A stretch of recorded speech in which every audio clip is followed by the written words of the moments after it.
Kalau kematian itu karena penembakan yang dilakukan Richard, apakah saudara juga memiliki andil dalam kematian Yosua? Nanti silakan hakim yang... Selamat siang Tribuners, bersama saya Tria Wulandari. Inilah update berita terkini yang dilaporkan langsung reporter Tribun Network dari lapangan. Jelas sesaat setelah kejadian, mungkin 3-5 menit setelah kejadian. 3-5 menit. Saya tidak tahu pasti. Kira-kira ya? Kira-kira 2-3 menit lah. 2-3 menit. Selanjutnya, dalam berapa waktu jedanya ketika saudara saksi membersihkan, mengamankan TKP tersebut? Saya tidak pernah membersihkan atau mengamankan. Ketua Majelis Hakim Pengadilan Negeri Jakarta Selatan, PN Jaksel, Wahyu Imam Santosa terheran-heran dengan pengakuan Ferdy Sambo soal kronologi penembakan Nofriansyah Yosua Huta Barat atau Brigadir J. Pengakuan Sambo disampaikan saat mantan Kepala Divisi Profesi dan Pengamanan, Kadif Propam, Polri itu hadir sebagai saksi dalam sidang pembunuhan berencana terhadap Yosua dengan terdakwa Richard Eliezer, Ricky Rizal, dan Kuat Maruf yang digelar di Pengadilan Negeri Jakarta Selatan, PN Jaksel, Rabu, 7 Desember 2022. Di hadapan majelis hakim, Sambo bercerita bahwa pada Kamis, 7 Juli 2022, malam dirinya ditelepon oleh sang istri, Putri Chandrawati. Saat itu, Putri berada di Magelang, Jawa Tengah, sementara Sambo di Jakarta.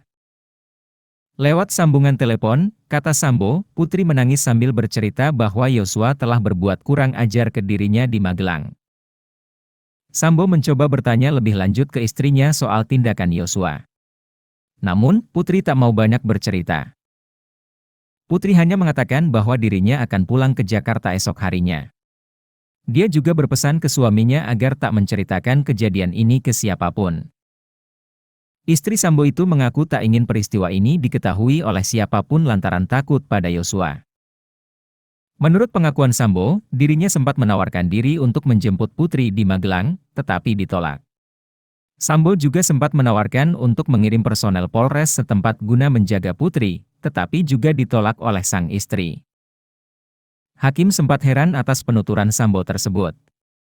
Dengan posisi sebagai Jenderal Bintang 2 saat itu, menurut Hakim, mudah saja jika Sambo hendak memberikan perlindungan lebih ke istrinya.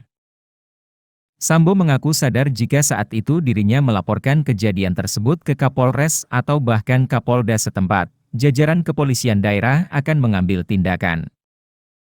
Namun, langkah itu tak dilakukan Sambo lantaran sang istri memintanya untuk tidak menyebarkan informasi soal peristiwa tersebut. Cerita berlanjut. Keesokan harinya sekitar pukul 9 WIB, kata Sambo, Putri menghubunginya melalui pesan WhatsApp. Putri hanya mengabarkan bahwa dia hendak kembali menuju Jakarta bersama para ajudan. Istri Sambo itu juga sempat menyampaikan bahwa kondisinya lemah karena sakit. Sementara, di Jakarta, Sambo mengaku bekerja seperti biasa.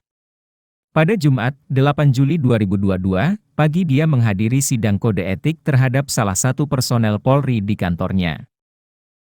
Siang hari, dia bersiap-siap untuk mendampingi Kapolri dalam kegiatan main bulu tangkis bersama para pimpinan Polri yang akan digelar pada malam harinya.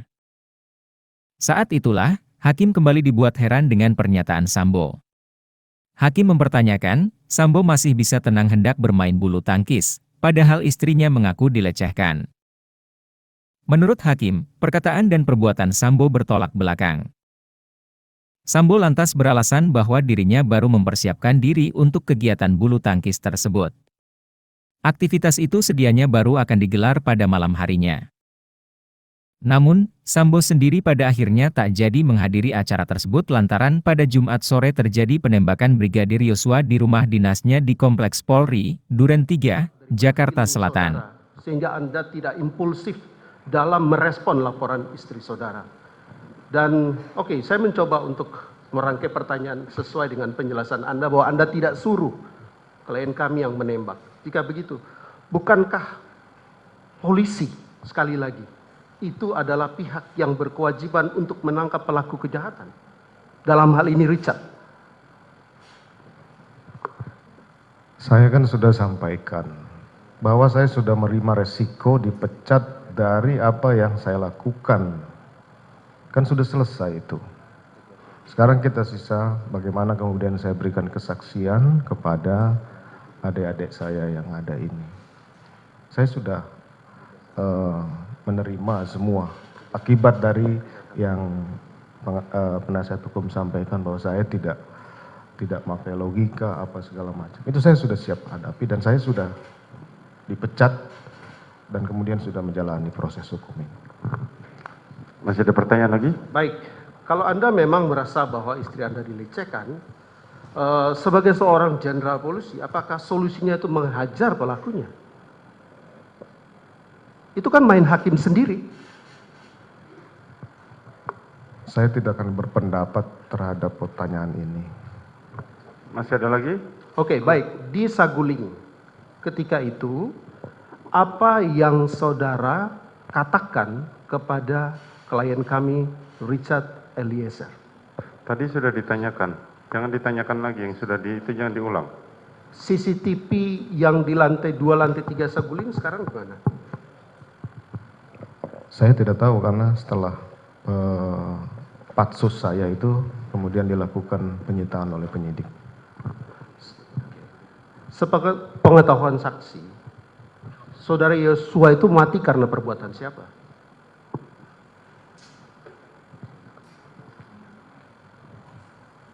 Sepengetahuan saya, ya karena penembakan. Kalau kematian itu karena penembakan yang dilakukan Richard, apakah saudara juga memiliki andil dalam kematian Yosua? Nanti silakan hakim yang menilai. Saya tidak mungkin Justru menyampaikan saya itu. bertanya, apakah saudara berdasarkan fakta yang saudara ketahui memiliki andil yang menyebabkan kematian Yosua atau tidak? Harusnya sudah bisa menilai bahwa Saya bertanya, Anda menjawab. kalau saya tidak Langsung punya andil saja. nggak mungkin saya Pertanyaannya duduk di langsung. sini. Langsung saja, pertanyaannya apa saja. Jangan ditanyakan pendapat, fakta saja. Kalau masih sudah tidak ada, sampaikan tidak ada. Cukup? Baik, majelis, kami mau bertanya tentang keseharian saudara saksi dengan klien kami Richard. Ya, apakah ketika saudara memerintahkan Richard untuk melakukan sesuatu hal, dia melakukannya dengan tepat atau meleset? Pada saat kejadian atau Bukan, sebelum-sebelumnya. sebelumnya semua yang ikut dengan saya pasti akan nurut perintah saya.